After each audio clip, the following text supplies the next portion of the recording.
আসসালামু আলাইকুম, সবাই কেমন আছেন? আশা করি ভালো আছেন। আলহামদুলিল্লাহ আমরা ভালো আছি। আজকে আমরা ছাদের কমেটের পাইপের ফুটাজাম দিব। তো ফুটাজাম দেওয়ার সময় যে বিষয়গুলো খেয়াল রাখতে হবে, অবশ্যই আপনারা প্রথমে ভালো করে পানি দিয়ে ফুটাগুলো জায়গাটা ধুয়ে নেবেন যাতে ভালো না থাকে।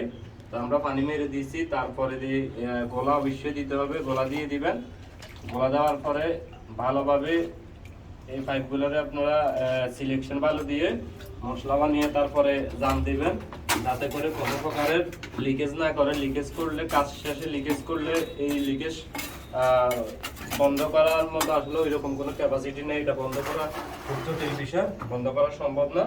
তো যার কারণে আমরা পুরো জাম দেওয়ার সময় অবশ্যই ভালো করে পানি দিয়ে ধুয়ে বালুগুলো পরিষ্কার করে নেবেন। পরিষ্কার করে তারপরে এই যে গোলা মেরে দিবেন। গোলা দেওয়ার পরে সিলেকশন বালু দিয়ে জাম দিবেন। জাম দেওয়ার পরে ফাইটিং মেঝে এভাবে ভালো করে বাড়ি দিয়ে দিবেন, কর্নি দিয়ে, যাতে করে যে মশলাগুলো ভালো করে গ্যাপগুলো পূরণ হয়।